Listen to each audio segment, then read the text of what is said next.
You just realized your business needed to hire someone yesterday. How can you find amazing candidates fast? Easy. Just use Indeed. Stop struggling to get your job post seen on other job sites. With Indeed sponsored jobs, your post jumps to the top of the page for your relevant candidates, so you can reach the people you want faster. According to Indeed data, sponsored jobs posted directly on Indeed have 45% more applications than non-sponsored jobs. Don't wait any longer. Speed up your hiring right now with Indeed.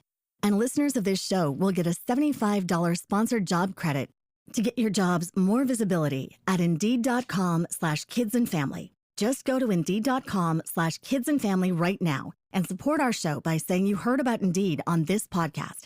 Terms and conditions apply. Hiring? Indeed is all you need. No, because to me, that was the craziest part of the story was that nobody believed it. Like I was several minutes into the story and I kind of looked around and I could see that not a single person who was looking at me was like nodding their head like, "Oh yeah, we're here with you. Like we get it." Like trying to, pipe in or anything. That none of them. And I said, I was just like, "But do you guys, do you know what I'm right? Talking about? Well, right? Nothing? No." And silence. Yep. Which is just a very uncomfortable situation to be in. Well, it feels like a lot of what happens here on the Bumper Podcast, where you come in, a bull in a china shop, and you burst in the doors, which also they're made of glass, not china, but it's one of those glasses that is it doesn't shatter. It's shatterproof glass, right? Then you come in. But then the shelves are all around, and the shelves are also glass. Really, in the china shop, it's not one of these things where it's just the china that you're worried about, right? The china, obviously, if you're china shop, it's the biggest thing that you're going to worry about getting broken. But, you got your displays, you got your doors, whatnot. There's just a lot of investment. Like, what is it, a carpet floor? You're going to be like a bull on a carpeted floor. That's going to get destroyed. Is it a wood floor? Again, scuffed up. Probably have some real, just issues. I try to think just something dragged across the wooden floor so you can't, it's destroyed. Yeah. Now, Aloysius, hello everybody, this is me, Rufus, Rufus. I worked in, nobody knows this, I don't think, but I did work retail coming up through law school, and I actually worked in, now it wasn't a china shop particularly, but we did sell some pieces, but the wood floor, now what we had there is you'd have issues where if you didn't move them around properly, they would gouge, I think is the word you're looking for. They would gouge the wood floors, just put real, just not even a scrape, but it's actual, like, you're going to have to refinish it to fix that. And but, I remember one time Rufus, I'm sorry. Okay. Yeah. Well, all right. Well, yeah, so, thank you. I don't know why we're fixating on the china shop part here or working retail. What I was talking to, like, when you're in a group of people and everyone's talking and everyone's having fun, and then you jump in with a story and you're like, this is it. This story, this is really, it's moving the conversation forward. It ties into everything that we're talking about. It makes sense that I would bring it up. And then, a little bit into the story, you realize that the room has become silent. Like, not even, like, if you're at a restaurant, it's not even just your table that's become silent. There are, the workers are standing around, just looking, not even at you because they're too uncomfortable to look at you. Other tables, maybe they were about to pay their checks. They've just sat back down, put their hands on top of each other on the table, and they're kind of looking at their hands, just nerves. And you look around and you go, oh no, did I do this? Did I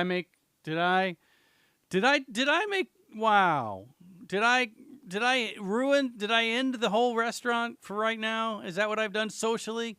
Am I that socially awkward that I have managed to shut down an entire business. So So Natty, I know exactly what you're talking about because it has situation that's happened to me more than one time where I was, I was in a lily pad. We was on the pond, one of the ponds we go to, and then there was a lily pad, and sometimes after we have the dinner of we ate some flies and some little. That's really what we eat is the bugs. It's delicious if you cook them properly, which is to say you don't cook them at all because once you cook them, they don't taste good. But I'm a frog, so everyone needs to understand that my palate might be a little bit different than your palate. But anyway, after we eat, we like to sit and look at the moon, and maybe there's a dragonfly just kind of buzzing by, and and one time I remember that I was telling a story, and nighttime on the pond can be a pretty loud place. There's a lot of good stuff going on where you would go, the ribbit, whatever, and then there's over here you have the little skis, little noises. There's a lot of noises around the pond. They're beautiful, calming noises, but it can be a bit cacophonous in the nicest way. And I was telling a story, and then I looked around because I noticed that it was getting very quiet. And sometimes frogs, when they're very uncomfortable, what they'll do is they're just they don't even jump off the lily pad. They just kind of tilt the lily pad, so they'll just kind of slide into the water. And everyone had just disappeared. Just me there. No dragonflies, no. The moon was even behind the clouds because I guess my story was that. I don't know if it was boring or if it was just kept going on and on, or if it was no one was interested, or I don't really know what happened, but it didn't feel so good. So I know kind of what. There's no china shop. There's no glass. None of this stuff. But we don't really do that in the pond. But just a lot of nobody around type of thing, Yeah, I can kind of see just from listening to your story. Listen, it was a fine story. It's a great story, but then at a point, it seemed like you kind of just lost the thread a little bit.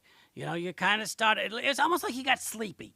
It's like you're telling a story, and it's there's a restaurant, and the flies you're eating, and lily pads, and dragonflies, and the moon, nice stuff. Really painting a picture for me.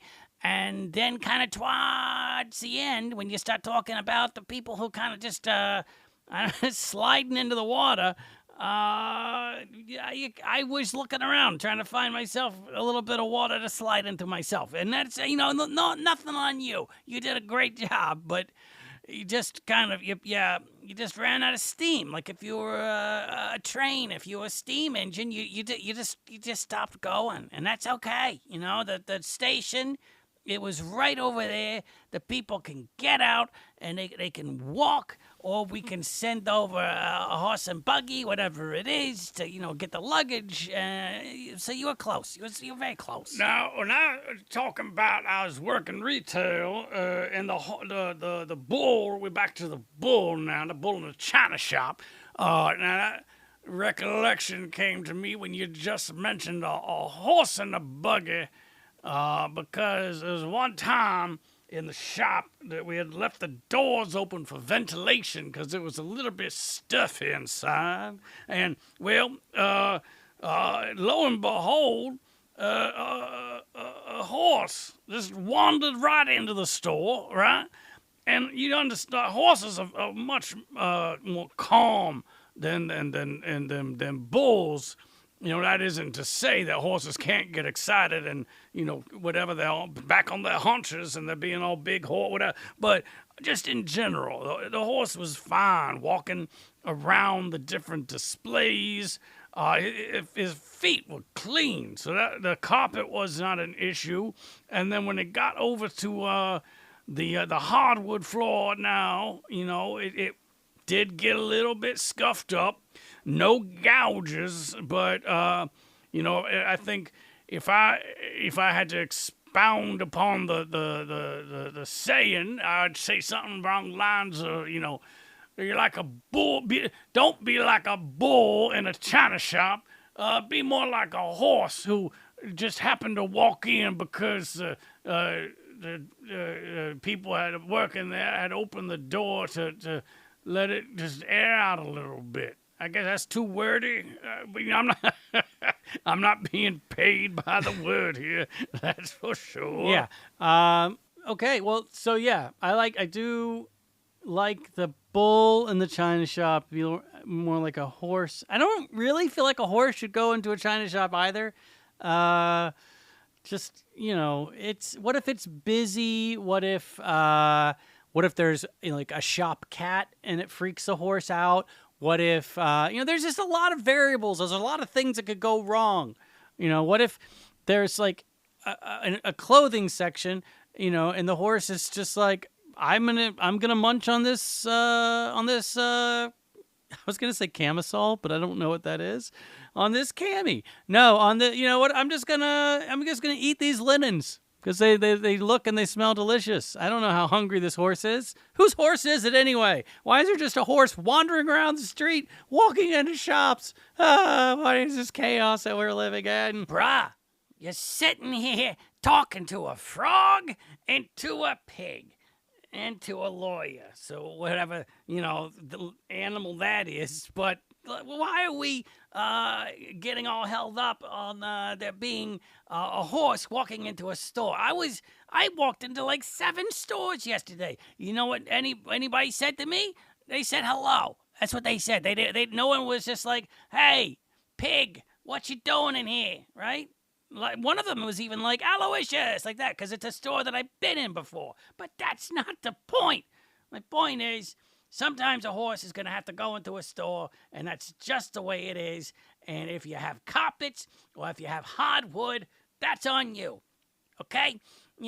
People come in with their steel-toe boots or their stiletto heels, and nobody's grabbing them. What is that doing to the hardwood? Gouging, I would assume. Right?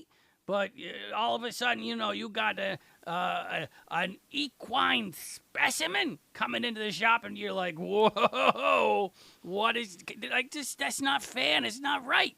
It's not for you to judge, Bumpercar. Yeah, and I don't, Pig, I can tell you're getting a little bit excited, and, there's very good reason. And I don't know, if there was judging going on necessarily, or if it was more just kind of like, talking about the situation, just like, whoa, how did this situation happen? And then, kind of trying to deconstruct it a little bit.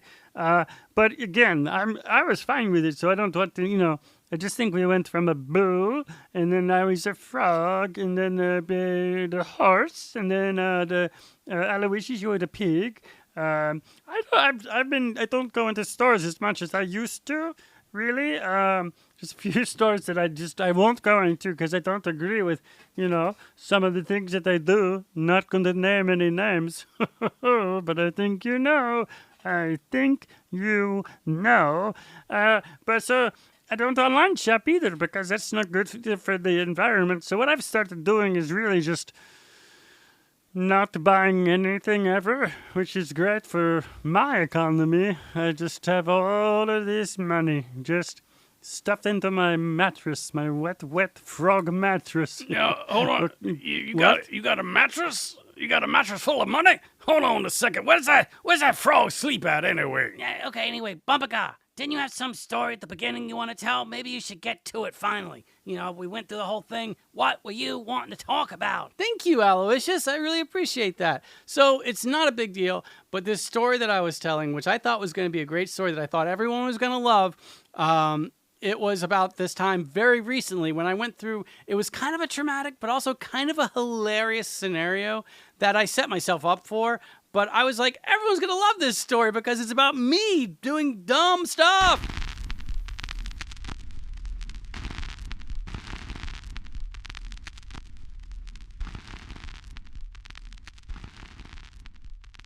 The Bumper Podcast is an oftentimes hilarious weekly romp with Natty Bumpercar and some of his pals. It is family-friendly, clean, and ridiculous. Thanks a bundle for listening. If you love our show and you'd like to help support the podcast, check out our Patreon page at https://www.patreon.com/nattybumpercar.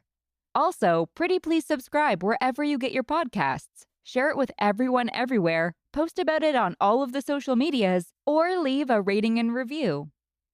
The Bumper Podcast is produced at headquarters in Coffee Can Alley. It's recorded, mixed, and produced by producer. The Bumper Podcast features contributions from Aloysius J. Pig, Rufus T. Rufus, Doodle Poodle, Robot, Trunks, and a gaggle of other silly rascals. Our head talker is probably Natty Bumpercar. We also have an absurd newsletter. Check it out and subscribe at nattybumpercar.com/subscribe. Also, you can follow me on Instagram and Twitter at Natty Bumpercar. Hugs and hearts. See you soon.